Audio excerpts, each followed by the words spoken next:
Bom dia, boa tarde, boa noite. Esse é mais um Leva na Bagagem e hoje a gente vai contar um pouco da nossa experiência como voluntários em um hostel em Punta, como que foi esse um pouco mais de 20 dias que passamos por lá. Esse vídeo vai ser um pouco polêmico. Pra quem acompanha a gente sabe que a gente saiu um pouco antes do esperado, né, do nosso trabalho voluntário por um probleminha. E a gente vai explicar também por quê. Porque e como aconteceu tudo, né? Então acompanha o vídeo e você vai saber todos os detalhes.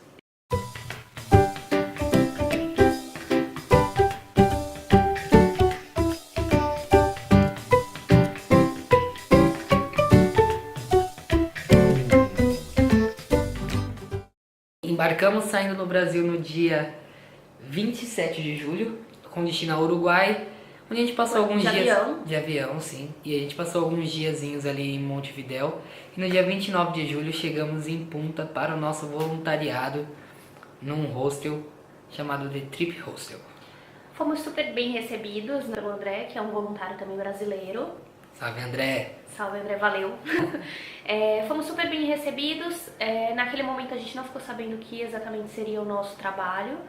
Então a gente guardou nossas coisas, foi conhecendo um pouco do hostel e no dia seguinte a gente conversou com o dono, né? Sim. Conversamos com o dono do hostel. Nossas tarefas foram com relação à limpeza e manutenção. A nossa tarefa, que ficou definida, foi com relação à limpeza e manutenção. Trabalhando 5 dias na semana, 4 dias de 4 horas e um dia de 8 horas, né? Dando 24 horas semanais como combinado. E aí a gente teria a segunda-feira e a terça-feira de folga para que a gente pudesse fazer o que a gente quisesse, enfim. Tinha esses dias livres. No começo tudo beleza, tudo maravilhoso, conhecemos todos os voluntários, pessoas muito gente boa, gente de todo mundo. Hóspedes que moram no hostel. Então tinha um hóspede californiano, tinha mexicano que era voluntário, tinha brasileiro voluntário, um brasileiro, um raça da Bahia, muita gente boa também, o Rafa. Tinha uma galera, tinha um pessoal que já era funcionário do hostel mesmo.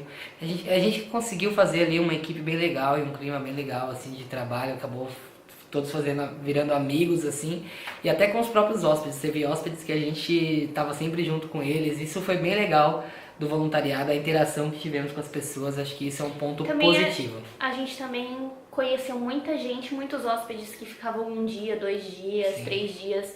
E aí, às vezes, coincidia de conseguir fazer algum passeio, alguma Sim. coisa, ir na praia. Histórias incríveis, inclusive. Teve um rapaz que estava viajando de bicicleta toda a América do Sul.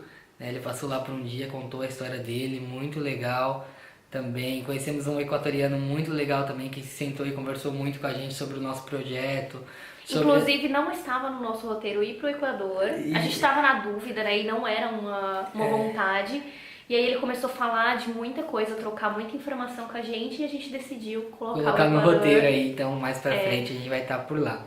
E a cidade é uma cidade bem legal, bem bacana, assim, bem bonita. Claro que no inverno é muito parado, porque Punta, a população aumenta 100 vezes durante o verão, porque é uma cidade que é um destino turístico muito forte, principalmente para quem tem grana, porque tem muita gente que tem mansão lá, que tem casa de veraneio lá. Então a cidade lota muito e tem muita festa. A gente não foi na intenção de curtir tanto festas, não é muito nosso perfil. Então foi legal que a gente pôde conhecer essa cidade um pouco mais tranquila, mas se você gosta de festa, se você procura mais esse tipo de coisa, às o vezes inverno não é. Umas férias curtas que você quer curtir mais intensamente, é bom ir no verão, porque vai ter muita coisa pra fazer. No inverno tem também, só que não é todos os dias que você pega um dia bom pra sair na rua, venta muito e faz bastante frio, né? Então, pra quem não gosta muito e quer curtir uma coisa mais intensa e de festa e tudo mais. A gente que gosta muito de conversar, nossa opção era comprar umas brejas, tomar no próprio hostel ali, interagir com os hóspedes, e a gente fazia ali a pequena festa, que sempre foi mais algo o nosso perfil, independente de ser verão ou não. Então pra gente isso tava ótimo, tava perfeito, e a gente conseguia interagir. E aí vai começando os problemas, né? A gente ficou lá com as funções de trabalho na limpeza e na manutenção, e aí começou a rolar umas pinturas pra gente fazer no hostel, tudo, que teoricamente era fora do nosso horário de trabalho, que o nosso horário era da 8 à meia-noite, mas como a parte da limpeza a gente não tinha muito o que fazer na limpeza, porque já tinha uma pessoa que limpava de manhã, a gente acabava fazendo da pintura também para que compensasse um pouco e ajudasse eles nessa parte. Então a gente sempre fazia a pintura fora do horário e ajudando. Na primeira semana, nós já perdemos um dos nossos dias de folga para fazer isso, mas pra gente foi tranquilo, a gente não tinha programado nada, então não teve problema nenhum. Na segunda semana nós perdemos também, né? E na terceira semana a gente decidiu ir para Cabo Polônio, para conhecer Cabo Polônio, e fomos a nossa folga e conhecemos um lugar incrível. Inclusive vai ter um vídeo só sobre Cabo Polônio no canal em breve, que vocês vão poder assistir também. Então na nossa última semana no hostel começou a ter esses problemas com o dono, que foi quando a gente foi para Cabo Polônio. Enfim, e aí numa sexta-feira que a gente tinha pintado já uma parte da cozinha, à noite o dono do hostel chegou e falou um monte pra gente, quer dizer, pra mim na verdade, que a Rô não tava lá na hora ainda, falando que não estava satisfeito, que se quisesse a gente podia ir embora no dia seguinte, que a gente tinha que fazer o trabalho e tal. E eu falei, cara, a gente tá fazendo até mais do que o horário, a gente ficou várias semanas sem ter folga. Aí ele falou do dia que a gente foi viajar pra Cabo Polônio, aí eu falei, não, mas era a nossa folga e tal. E ele começou a reclamar, e aí eu comecei a falar, não, mas não concordo, acho que não é isso, acho que a gente tá fazendo sim um bom trabalho. Mas enfim, eu entendo a sua reclamação e tal, mas vocês precisam também dar mais direcionamento pra gente. O que vocês passaram pra gente fazer, a gente tá fazendo. A limpeza, que é pouca coisa, a gente sabe que é pouca coisa, porque por mais que a gente fique 4 horas, a gente não limpe 4 horas, eu concordo com isso. Mas a gente tá lá, o nosso horário a gente tá lá, tem que estar lá de plantão, né? E também, passa outras coisas pra gente fazer que a gente faz. E aí ele foi, me levou pra trás, me mostrou uma parede de 100 metros de comprimento. Falando, tá bom, então a partir de amanhã vocês pintam aqui essa parede com um pincel, né? Que a gente tinha de ferramentas só pra pintar. Ia terminar ano que vem, né? Porque na verdade ele foi grosseiro, né? Na forma como ele falou. Primeiro, um ponto. Se ele estava insatisfeito, podia ter sentado pra conversar com a gente antes de falar desse jeito. Segundo, ele falou, foi muito grosseiro porque naquele momento, naquele dia tinham acontecido alguns problemas no hostel.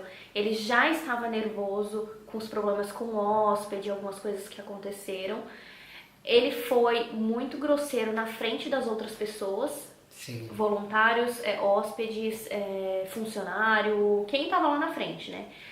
E depois ele deu uma acalmada, que na verdade foi o Ale que conversou com ele deu uma acalmada, mas não foi bacana a forma como ele falou. E aí a gente também já estava sentindo esse incômodo, foi bem chata a situação. Sim. Chato também para os outros que viram, né? E as outras pessoas também não entenderam, porque viam que a gente estava trabalhando sempre. Todo mundo via isso. Todos os dias, né? E aí ele não expulsou a gente, mas deixou ali o convite, né, pra gente, se eles quisessem sair. Isso aí, e ficou aquela coisa, ou vocês pintam essa parede de 100 metros, que a gente também achou sacanagem, a pessoa virar e falar dessa forma com a gente. Sim. Não teria problema se a gente tivesse ferramentas adequadas, se tivesse um direcionamento certo das coisas, mas ele fez de uma forma meio que, ou vocês pintam isso aqui, essa parede de 100 metros, ou vocês vão embora. Aí decidimos que não íamos ficar mais lá no hostel, e por isso que a gente saiu um pouco mais cedo do que o previsto de Punta. Mas na visão geral, a experiência foi muito boa, a gente aprendeu bastante, tanto com as pessoas que estão lá. Tem que agradecer todo mundo aí do hostel que ficou nesse período com a gente, trocou muita ideia, muita troca de experiência, informação. Então foi bem bacana, mas claro, tem seus problemas e nesse caso a gente teve. E a gente conversando com outras pessoas descobriu que muitas vezes vão ter, né? É natural acontecer, ficou como aprendizado pra gente e a gente deixa como dica também pra quem quiser começar a fazer trabalho voluntário, pelo Worldpackers ou por conta própria. Senta com o seu host, conversa, deixa as tarefas claro, bem claras, deixa horário claro, bem claro, exige que seu horário seja cumprido. E aí a gente também pensou que talvez se a gente tivesse buscado um feedback, porque a gente entende que teve uma falha nossa também, né, de buscar isso. Foi um aprendizado porque foi o nosso primeiro, então a gente não sabia muito bem como lidar, o que realmente a gente tinha que cobrar. A gente descobriu aí nessa experiência no The Trip primeiro que a flexibilidade talvez não seja tão bom nesse tipo de trabalho voluntário, porque você perde um pouco o parâmetro para cobrar e para ser cobrado, né? Então você sempre vai achar, tô fazendo mais do que o meu horário, e a pessoa pode sempre achar que você não tá fazendo. Então o melhor a melhor opção, a gente aprendeu agora, é que horários sejam bem estabelecidos, que tudo seja muito bem conversado. Outra coisa também importante destaca o seu trabalho, mostra o que você está fazendo. Sempre conversa, fala, olha, hoje eu fiz isso, isso e isso, o que pode ser feito amanhã, o que você acha se amanhã eu fizer isso e isso, porque a gente viu que, assim, por mais que tinha uma vibe super tranquila o hostel, só que quando se fala em relação a trabalho e a troca de trabalho por alguma coisa, trabalho voluntário e tudo mais, a pessoa quer ver o seu trabalho, então a gente não estava muito preocupado em ficar o tempo todo mostrando o que a gente estava fazendo. E isso foi um problema porque em vários momentos que a gente estava trabalhando durante o dia fora do nosso horário, a gente não fazia questão de mostrar alguém que era responsável por gerenciar o rosto não estava vendo. Tem que mostrar, independente, o cara pode ser roots, rastafari, o que for. É legal você sempre mostrar, porque isso pode ser usado, pode ser cobrado depois. Pra todo mundo que perguntou pra gente o que aconteceu, por que a gente saiu, esse vídeo é mais pra explicar isso também. Apesar dos problemas, foi uma experiência positiva, muito sim. Boa. Tanto que a gente tá indo pro nosso segundo voluntariado, a gente tá indo pra Rosário, na Argentina agora. Estamos gravando esse vídeo de Buenos Aires, a gente vai pra Rosário começar o nosso segundo voluntariado. E a gente vai contar pra vocês também como vai ser essa experiência. Esperamos que não tenhamos tantos problemas como essa. Vamos levar os aprendizados e aplicar e vamos contar pra vocês como foi. Tá bom? Um beijo, quem quiser acompanhar a gente e acompanhar a nossa trajetória, segue a gente no Instagram, @levanabagagem, que lá a gente sempre posta stories, também posta muita foto no nosso feed das nossas viagens, enfim. O nosso dia a dia mesmo, o nosso dia a dia. Muitas dicas também. Acompanha a gente também no Facebook, facebook.com/levanabagagem. E também pode visitar o nosso site levanabagagem.com.br, onde a gente posta também alguns posts escritos, algumas matérias sobre os lugares que a gente viaja, sobre tudo sobre intercâmbio também. Então, enfim, temos muito conteúdo lá para compartilhar com vocês. Um beijão, gente. Beijão.